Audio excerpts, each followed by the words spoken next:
Good morning.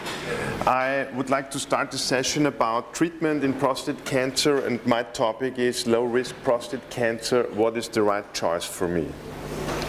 First of all, I would like to mention that prostate cancer in Austria is the most common tumor. It is 25% of all tumors which are newly diagnosed in Austria in men, and it's about 4,400 cases, new cases each year. So we are talking about a really important issue when we talk about prostate cancer, not only diagnosis but also about prostate cancer treatment. The good news about prostate cancer epidemiology is that the mortality in prostate cancer is declining, and we think that this might be due to prostate cancer screening, to improved therapy, and to new prostate cancer drugs. Out of these 4,400 cases which are newly diagnosed in Austria, I would estimate that about 25%, 1/4 of these tumors are in an advanced stage, which means locally advanced disease or even metastatic disease, where local treatment is a special issue. But 75% of the new diagnosed prostate cancer cases are in a localized state, which means cure is possible, cure is probable. And out of these 75% of new localized prostate carcinomas, I would think that about 1/2 of these people have more or less a low-risk constellation. Low risk, there are many different definitions, but mainly we talk about people who have a Gleason score of 6, people who have a PSA below 10, and a tumor which is confined to the prostate from our clinical impression T2. You could talk about more parameters to define low-risk prostate cancer, for example, the tumor size in the prostate, but this is the main information we need to talk about low-risk prostate cancer. Low Gleason score, low PSA, and locally confined tumor. The whole story starts, and we had a special lecture before, starts with PSA. It is necessary to mention it again because 95% of all tumors we have and we treat in Austria are coming from PSA early detection, PSA screening. And it makes sense if you don't look at the cohort. If you look to the single patient, it is even possible to show a risk in mortality, a risk reduction in mortality, about 50%. When you do PSA and you wait for 13 years, you can halve your risk to die of prostate cancer by this PSA early detection or screening. The dilemma with PSA and the dilemma with prostate cancer treatment decisions, on the other hand, is that we diagnose a lot of men who will not suffer from their disease in their future or even die of it. This we call overdiagnosis, and it leads to overtreatment, and this especially in low-risk population we talk about now.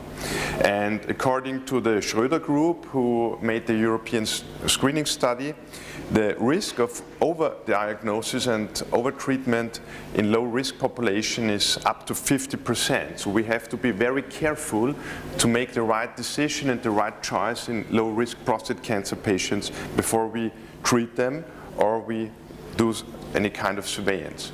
So the first option in a low-risk prostate cancer, in my point of view, we have to discuss is active surveillance. Active surveillance is not watchful waiting. It's necessary to make a difference between these two terms. Watchful waiting means we do not want to make therapy in this man in the future. We will monitor him if he needs any palliative treatment, for example, but we do not want to make an active treatment like we have in mind when we do active surveillance. Active surveillance means we do not know if a person will need active treatment. Perhaps he will, perhaps he will not. And we will give him curative therapy when necessary. We will do some monitoring of the tumor, and we have two aims. We want to have the option to cure men where the tumor gets more aggressive or where we did underestimate the aggressiveness or the extent of the tumor. And on the other side, we try to avoid the side effects in those men who will not have an aggressive or develop a more aggressive tumor and therefore do not need surgery or radiation therapy. When we go to the active treatment options, the first option in my eyes is the surgical option, prostatectomy. The first data showing that prostatectomy is a curative option was published by a Scandinavian group, which is very, very famous study by Holmberg and Bill Axelsson, first published in 2002. They had 700 people, 700 men, and they randomized. Half of them got surgery, half of them got watchful waiting. We have to have in mind that this was not a low-risk population. PSA was above 10, and about 90% of these tumors were not just PSA detected, so it's not a low-risk situation, but it shows that surgery may cure a lot of patients with prostate cancer. The reduction in mortality was 30%, and the reduction in prostate cancer mortality was up to 44%. Furthermore, as you see in the lower figure, a lot of men which will not have an operation need in their further life hormonal therapy, 2/3. Compared to just 40% in the group which got surgery. So there is a lot of advantage regarding mortality and further, for example, anti-androgen therapy in people who underwent surgery. But another analysis of this data showed that it depends very much on the risk constellation of the tumor, and it depends very much on the age of the patient. And this analysis by Vickers with the Scandinavian data concluded that it's hard to justify surgery in patients with a Gleason score 6, with a 2T1 tumor, and especially in those which are older than 70 years of age. So it's more or less the function of the aggressiveness of the tumor, the age of the patient. If you think that surgery is a necessary and sensible option in low-risk prostate carcinoma patients. The second study investigating surgery in prostate cancer in a randomized trial we got in 2012. It was the PIVOT study. They did also 700 men, they randomized to operation versus watchful waiting. This was a cohort of, on average, 67 years old men. They followed up, the follow-up was also 10 years. And in this situation, we have a low-risk situation in a lot of patients. The average PSA was below 10. 75% of those had a Gleason score 6, and the classical low-risk situation was written in the paper to be 40%. You see a very high rate of overall mortality, 50% in prostatectomy and observation cohort.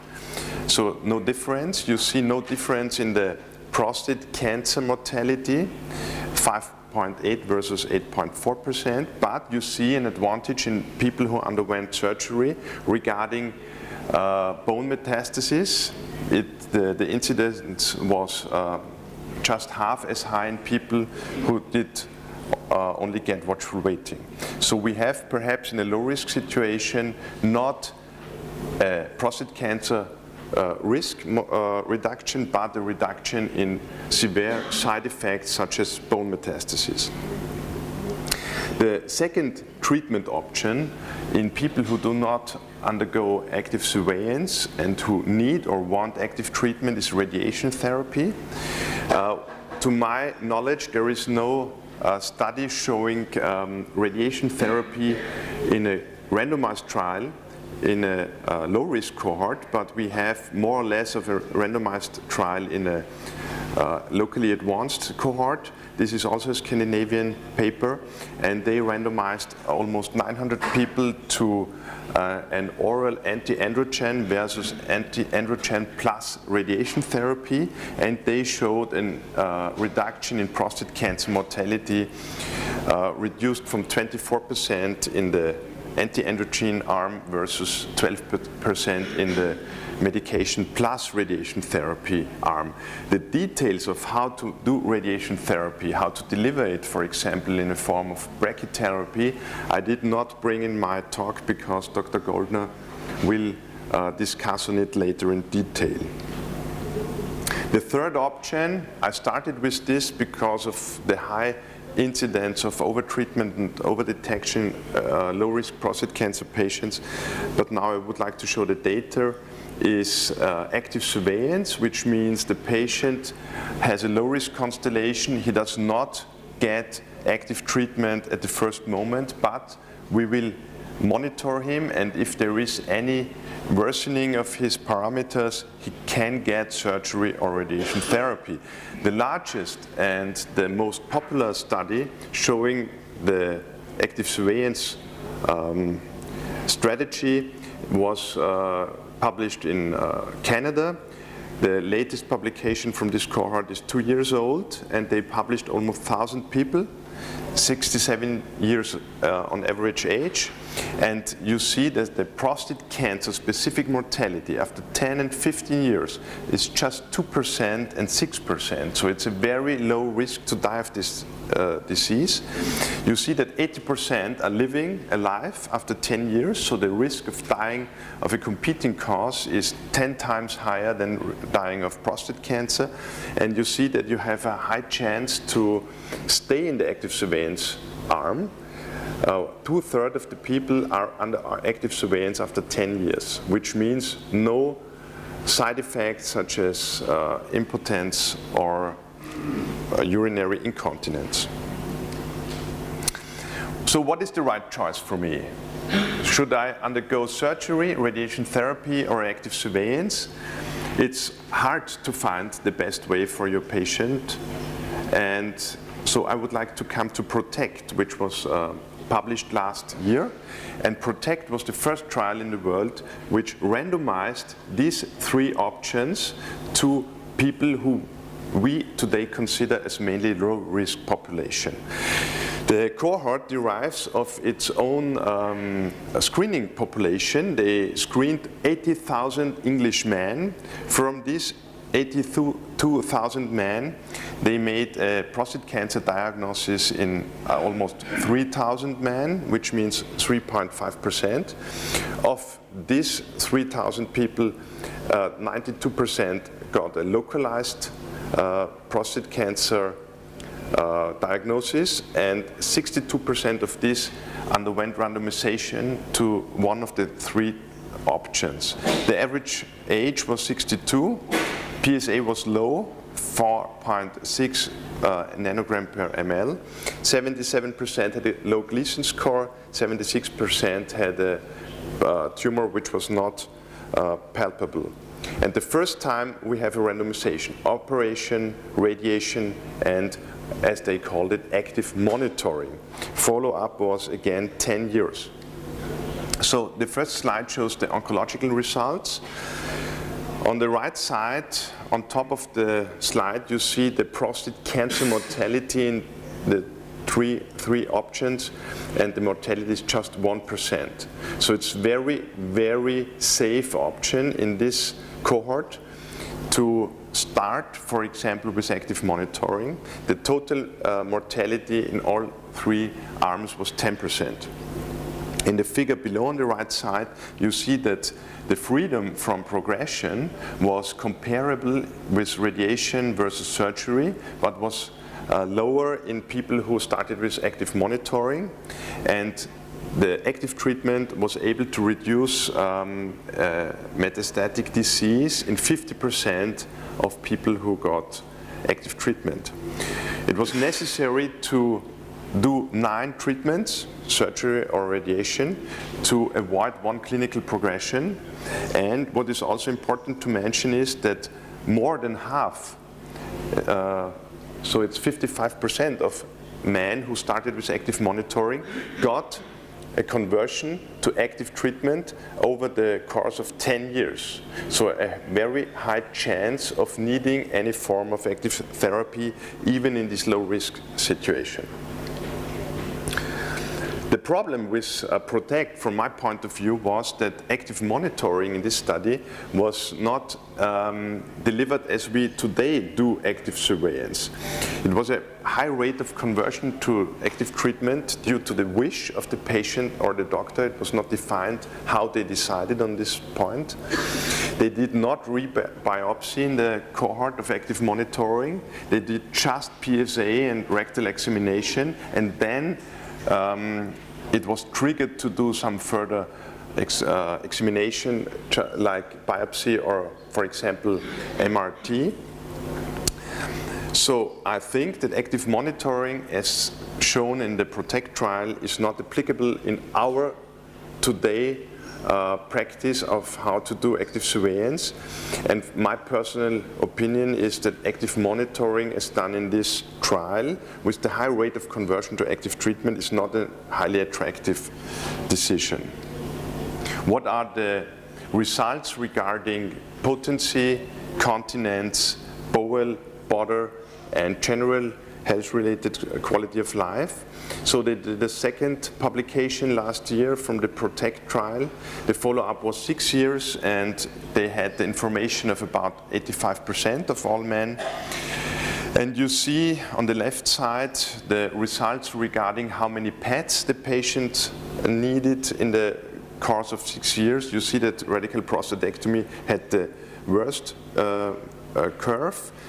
At the beginning, almost no of the men needed PETs, and after radical prostatectomy and after 6 months, about half of the patients needed any PETs. The radiation therapy group, just 4%, and the active monitoring group, after 6 years, 8%. The continence in the surgery group recovered somehow to 17%, but it was over 6 years significantly different between the 3 groups. The bowel bladder score was also significantly different, but it's hard to explain in what way. As you see the 3 curves, they are rather identical in their curves. The second important question for men undergoing treatment is the impact on sexuality. You see that erection firmness was the worst in the prostatectomy group and the best in the active monitoring group. At the end of the 6 years, only 27% had the option of penetration in the radiation group, 17% in the surgery group, and 30% in the active monitoring group. Interestingly, the health-related quality of life physically and mentally was identical in all 3 groups, regardless of the side effect profile. What I would also like to mention is that the figures we are talked today are representing a follow-up of 10 years, and today in a patient who has the age of 62, we should perhaps look at a longer interval, 20 years for example, and as we know from the Scandinavian trial, the figures will improve over time or can improve over time. For example, the impact on mortality will become better when you have a longer follow-up, so the PROTECT data or the pivot data perhaps can improve in further updates. So my conclusion is that in low-risk prostate carcinoma, over the period we know, over 10 years, we have to consider active surveillance, surgery, and radiation therapy, however it is done, as equally effective regarding survival.